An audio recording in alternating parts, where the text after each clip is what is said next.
ज़ैगम साहब, मोदी हुकूमत के 11 साल है, अपोजिशन जमातों ने मेगा करप्शन स्कैंडल्स को हाईलाइट किया, और नोटबंदी हो, कई और तरह की miss handling, anti Muslim anti Sikh policies की बात कर ली जाए, चीन के हाथों 20 में भारत की शिकस्त हो, रफाल के घपलों की बात करें, बहुत इश्यूज पर टफ टाइम दिया वहां नरेंद्र मोदी को, मगर मोदी की सियासत को खत्म नहीं कर पाए। जैसे हसन साहब इसको भी एक हमाकत कह रहे हैं। अब की बार पाकिस्तान के हाथों शिकस्त है, और खबर तो यह है कि वहां बीजेपी भी कोई इमरजेंसी मीटिंग कर रही है जिसके अंदर इस पूरे मामले पर गौर है। नरेंद्र मोदी के लिए बच निकलना मुमकिन हो पाएगा अब? मेरे ख्याल में नरेंद्र मोदी का एक बहुत बड़ा इम्तिहान शुरू हो रहा है, क्योंकि जिस तरीके से उसने लोगों को ये कायल कर दिया था और ये बावर करा दिया था कि हिंदुस्तान अब दुनिया का अजीम तरीन मुल्क बन चुका है, अब वो अमेरिका की टक्कर का मुल्क है। पाकिस्तान तो शाही कोई नहीं ना, पाकिस्तान का तो वो बता रहे थे कि बस हिसाब ही कोई नहीं, हम तो एक दिन में पाकिस्तान को ख़त्म कर सकते हैं। और जिस तरह का वार हिस्टेरिया क्रिएट किया था, इस तरह के लीडर्स पर जब ये वक्त आता है कि इतने बुलंद बाग दावे, इतना बड़ा हिस्टेरिया क्रिएट करके जब वो नाकाम होते हैं, तो फिर बहुत बड़ी मायूसी फैलती है, और वो मायूसी गुस्से की शक्ल लेती है। हम देख रहे हैं कि भारत इस वक्त नाराज़ है, गुस्से में है। खुद उनके आइडियालॉजिकल ब्रदर्स जो हैं, आरएसएस वाले, जो इंतहा पसंद हिंदू ग्रुप्स हैं, वो भी अपनी नाराज़गी का इजहार कर रहे हैं। तो यहाँ से उसकी मुश्किलात तो बिल्कुल शुरू हो रही हैं। आप देखिए, चांकियाई सोच वाली जो बात है, देखिए चांकिया बच्चा तो हमारा था ना, पढ़ाया तो उसे टेक्सला में हमने था, टेक्सला में तालीम लेकर गया, लेकिन ख़राब उसने जाके भारत वालों को किया। अब जो आपने लिंक बनाने की कोशिश की है, वो बड़ा मजबूत लिंक है। ये बिल्कुल, ये तमाम लोग अपना गुरु मानते हैं उसको, इस सोच वाले जो भारतीय हैं। देखिए, जो फॉरेन पॉलिसी का चैप्टर है ना, अर्थशास्त्र का, उसकी किताब में फॉरेन पॉलिसी में वो कहता है साम दाम दंड भेद, 4 चीज़ें, निगोसिएशन, ब्राइबरी, पनिशमेंट, डिवीजन। आप देख लें, ये तमाम चीज़ें जो है आपको मोदी की फॉरेन पॉलिसी में नज़र आती हैं कि वो स्ट्रेटेजिक पार्टनरशिप बनाता है, इकोनॉमिक ब्राइबरी करता है, वो किस तरीके से असर्टिव एक तरह की पॉलिटिक्स करता है, बदमाशी करने की कोशिश करता है। लेकिन इन चीज़ों का एक दिन होता है।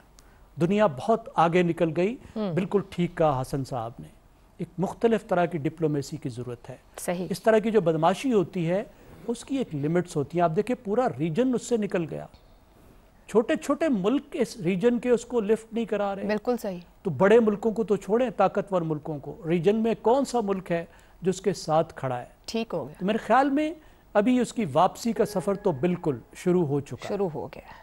ठीक। शहजाद साहब, मोदी ने पहलगाम के बाद बिहार की सरजमीन पर ही खड़े होकर कहा था कि पाकिस्तान को मिटा देने का इंदिया दिया था, और अब इस सीज फायर के बाद पूरे हिंदुस्तान में मोदी से सवालात हो रहे, क्या हुआ और कैसे हुआ। 2 जमातों के सहारे ये जमात खड़ी है, टीडीपी और बिहार की जेडीयू। बिहार में अक्टूबर नवंबर में इंतखाबात हैं। क्या नीतीश कुमार मोदी का शिकस्त, इस जो सूरत हाल है, शिकस्त का बोझ उठाकर बिहार का इलेक्शन उसके साथ लड़ेगा, या ये सहारा हटा देंगे वो मोदी की जो सियासी बका का जामिन है? देखिए आयशा, ये जो पिछले इलेक्शंस हुए 2024 के, उसके अंदर ही अब की बार 400 पार वाला नारा जो था वो अपनी जगह पे झाग की तरह बैठ गया। तो सबसे पहला फेलियर तो उसको वहां पे हुआ जबकि कांग्रेस इतनी जोर से, इतने वोट्स लेके वापस आई, इतनी सीटों के साथ वापस आई। अगर आपने राहुल गांधी की तकरीर उनकी पार्लियामेंट में सुनी हो, तो सुनने से ताल्लुक रखती थी कि वो किस तरीके से गलतियों की आइडेंटिफिकेशन कर रहा था, कश्मीर की हद तक कह रहा था कि तुम लोगों ने गलती की, जो तुम्हारी पॉलिसियां थी। इस तरह के सवालात उठने शुरू हो गए। मोदी का मसला, जिस तरीके से ज़ैगम साहब ने भी कहा, हसन निसार साहब ने भी कहा, कि बात यह है कि वो मोदी जो कि एक रेशियल, एथनिक, एरियन, रिलीजियस जीलॉट के तौर पे सामने आया, आरएसएस का नुमाइंदा बन के सामने आया, उसने अब तक तो अपनी चालाकियों के साथ खेल चला लिया था, लेकिन अब वो उस नुक्ते पे पहुंच गया है जहां पर कि एक हकीकत फेस की, उसको फेस करनी पड़ी दुनिया के आगे, और वहां पे वो बिल्कुल जिसे कहते हैं एक्सपोज्ड होकर रह गया, और उसकी कमियां बेशियां सब सामने आ गई, कमियां सामने आ गई, कजियां सामने आ गई उसकी। और ये जो चीज है ये उसको हजम नहीं होगी। वो इस वक्त तिल मिला रहा है अंदर से, लेकिन उसके जो हाथ थे, जो कि उसके आर्म फोर्सेस थी, वो अपने हाथ कटवा बैठी। बगैर हाथों के, बगैर बाजुओं के वो कैसे किसी के साथ अपना माथा लगा सकता है? मेरा ख्याल है कि पॉलिटिकली भी, जिस तरह आपका सवाल है, वो अपने तौर पे उस मुकाम पे पहुंच गया है जहां पर कि उसका अब जवाल शुरू हो जाएगा। लेकिन एक चीज मैं कह दूं, हमें भारत को समझना चाहिए और उनकी उनकी सोच को, हिंदुत्व सोच को समझना चाहिए। वो हर तरह से कोशिश करेंगे कि जिसके बाजू कट चुके हों वो लड़ने की अहलियत खो देता है। उसके बाजू कट चुके हैं, उसके बाजू बनते बनते बनेंगे। कितनी देर में बनते हैं मुझे नहीं पता, 6 महीने, 8 महीने, साल, 2 साल, लेकिन वो एक दफा, अनलेस मोदी साहब को कोई आगे पीछे करके कोई एक रीजनेबल लीडर सामने आता है, तो फिर आप शहजाद साहब, पता है कलामी की माजरत खबर आ रही है, अभी इसको कंफर्म तो नहीं कहा जा सकता, मगर बीजेपी की इमरजेंसी मीटिंग वहां पर हो रही है जिसमें रिप्लेस करने के ऊपर बात हो रही है जेपी लीडर नड्डा के साथ, के मोदी को साहब को हटा के इनको रिप्लेस किया जाए। बट अभी ये कहा जा सकता है कि जिस तरह हमारे यहाँ खबरें शुरू हो जाती हैं उस तरीके से आरएसएस की मीटिंग चल रही है। मेरा ख्याल है वो मलबा डालेंगे अपनी डिफेंस फोर्सेस पे। और इसको भी देखिए, इसका कमाल ये है कि ये अपनी शिकस्त को भी पता में कन्वर्ट करता है। ये इस आदमी का कमाल अभी तक रहा। लेकिन इस किस्म की शिकस्त जो कि दुनिया भर के सामने हुई है, दुनिया भर के सामने है, इसको कवर करना बहुत मुश्किल होगा। अभी नंदन को तो कर गया, लेकिन इसको नहीं कर पाएगा। मेरा अपना ख्याल ये है कि शायद उसको तब्दील ना करें, लेकिन ये जो सफर नीचे का है उसका तकरीबन अब शोर्ड है। अब कांग्रेस कैसे अपने कार्ड्स प्ले करती है वहां पे वो बताएगा कि मोदी को कितनी जल्दी या कितनी पुख्तगी के साथ उसको खत्म किया जा सकता है उस सोच को। दुरुस्त हो गया, कांग्रेस के कार्ड्स बताएंगे। हमारे साहब नरेंद्र मोदी खिताब कर रहे हैं, हम इस वक्त सुन तो नहीं सकते, लेकिन उनका खिताब भी वहां पर जारी है। माजी में हमने देखा कि भारत में लीडरशिप को फायदा भी हुआ जंग के बाद का, और नुकसान भी हुआ।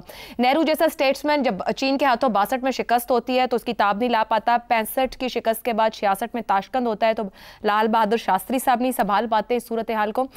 ऐसी नज़ीरों के होते हुए अभी जितनी ऊपर गुफ्तगू हुई, मोदी सर्वाइव कर जाएंगे, इसको अपनी जीत में बदल लेंगे, या मोदी का पॉलिटिकल डाउनफॉल है, सर्वाइवल मुश्किल है? अब I think it's a matter of time now. Modi का सहर टूट चुका है। स्ट्रॉन्ग मैन इमेज जो है वो जाता रहा। इनफैलेबल जो उसने बनाया हुआ था कि ये एक आदमी है देवता जो गिरेगा नहीं, और हिंदुत्व का सबसे बड़ा इस्तारा जो था हिंदुस्तान में, अब वो झुक रहा है। अब उसका ये सफ़र है, डाउनहिल जर्नी है, इसमें वक्त लगेगा। जैसे शहजाद साहब भी कह रहे थे कितना वक्त लगता है, क्या होता है, पहला इलेक्शन, उससे भी पहले, बल्कि अभी आप जैसे कह रही है ना, कभी शिकस्त का मलबा भी तो डालना है किसी पर। तो अगर ये एक सर, अगर इजाजत दे कतई कलामी की मात्रा, मलबा कैसे, फैक्ट्स इतनी क्लैरिटी से सामने आ रहे हैं, उनका मीडिया जहां चला गया था बहुत कदम पीछे चला गया है। इबहम पैदा करने की कोशिश करते हैं ना, कि फौज पर डालने की कोशिश करें, फौज जो है वो मोदी की डिसीजन मेकिंग को करे, मीडिया इसमें क्या किरदार करेगा, जिसने बहुत झूठ बोला हुआ वो भी अपने आप को बचाने की कोशिश करेगा कि हमें तो ये हुकूमत की तरफ से सारी इंफॉर्मेशन दी जा रही थी। और यानी ये सब लोग अब आपस में एक दूसरे के साथ कोशिश करेंगे कि मलबा एक दूसरे पर डाला जाए। इस सारी खेल में मोदी साहब सर्वाइव करेंगे? I don't think so. मेरा ख्याल है कि ये मामला अब नीचे जाएगा, और उसके आसार जो है वो हम तो तवक्को रखते हैं ना कि भी इलेक्शन होने जाएगा, वहां पर फिर ये बात खुलेगी। मेरा ख्याल है उससे पहले ये मामला जो है हमारे सामने आना शुरू हो जाएगा, and Modi can not survive this now. और उसकी अब मोदी साहब सर्वाइव करने के लिए क्या कोशिश कर सकते हैं? आप कोशिश ये कर सकते हैं कि वो कोई शरारत की मजीद कोशिश करें, वो हिंदुत्व की दोबारा ताकत जिससे उनका भी मुस्तकबिल जुड़ा हुआ है उसको एस्टेब्लिश करने की कोशिश करें, उसमें वो पाकिस्तान के साथ दोबारा कोई शरारत करने की कोशिश करें। अब उनको कोई साथी नहीं मिलेगा। उनकी जो सेना है, उनकी जो फौज है, अब उनके जो इदारे हैं, अब वो उनका उस तरह साथ नहीं देंगे जैसे वो पहले देते रहे हैं। लिहाजा Modi is a change man. India की सूरत हाल बदलने जा रही है, मुझे यूँ नज़र आता है। और हम कोई हतमी तौर पे तो बात नहीं किया करते बतौर सहाफ़ी, लेकिन मैं समझता हूँ कि it is writing on the wall now. अब मोदी साहब का ये सफ़र शुरू होगा और तेज़ी से होगा, और ये जो पहला राउंड होगा, इसी में मोदी साहब जो है वो आपको नीचे जाते हुए नजर आएंगे। आप वो जितनी भी कोशिश करें झूठ बोलने की मीडिया के सर पर, मीडिया भी पीछे हट जाएगा, क्योंकि पॉपुलैरिटी जब पीछे हटती है तो मीडिया पीछे हटेगा, और मीडिया पीछे हटेगा उसके साथ ये कॉर्पोरेट जो बड़े अमीर लोग हैं वहाँ के, ये सब कुछ पीछे हटने जा रहा है। और ये मेरा ख्याल एक अच्छी खबर है इस खित्ते के लिए भी, ये पाकिस्तान के लिए भी अच्छी खबर है, ये खित्ते के लिए भी अच्छी खबर है। और अगर ये 5-6 महीने इस तरह गुजरते हैं और मोदी साहब का डिक्लाइन तेज हो जाता है, तो मैं समझता हूँ कि उसके बाद पाकिस्तान और हिंदुस्तान के ताल्लुकात बेहतर भी हो सकते हैं, क्योंकि ये बात तय हो चुकी है कि पाकिस्तान के साथ ये खेल नहीं हो सकता कि वॉक इन द पार्क है ये, यानी हम वॉक ओवर मिल जाएगा पाकिस्तान के साथ और हम कभी भी चाहेंगे तो पाकिस्तान को नीचा दिखा देंगे। उनको भी ये समझ आ गई कि को एग्जिस्टेंस की एक अहमियत है, और पाकिस्तान अब इस वक्त जिस फौजी ताकत के मकाम पे खड़ा है, इसके साथ सुलह बेहतर है। जो हिंदुस्तान के अज़ाइम हैं, ये शाइनिंग इंडिया और जो फ्यूचर वो देखते हैं अपना, उस सब के लिए भी उनके लिए फ़ायदा है अब कि वो पाकिस्तान के साथ अपने ताल्लुकात बेहतर बनाएं। जी जी, ये जो ऑपरेशन रहा बुनियानुम मरसूस, जिसने पाकिस्तान और खित्ते के लिए एक गेम चेंजर के तौर पर मामलात को ला के रखा है। कंक्लूड यहां करेंगे कि राइटिंग ऑन द वॉल हो गया है, क्योंकि नरेंद्र मोदी की राजनीति हाथ से रेत की तरह फिसलना शुरू हो चुकी है। प्रोग्राम से इतना ही, इजाजत दीजिए, अल्लाह हाफिज।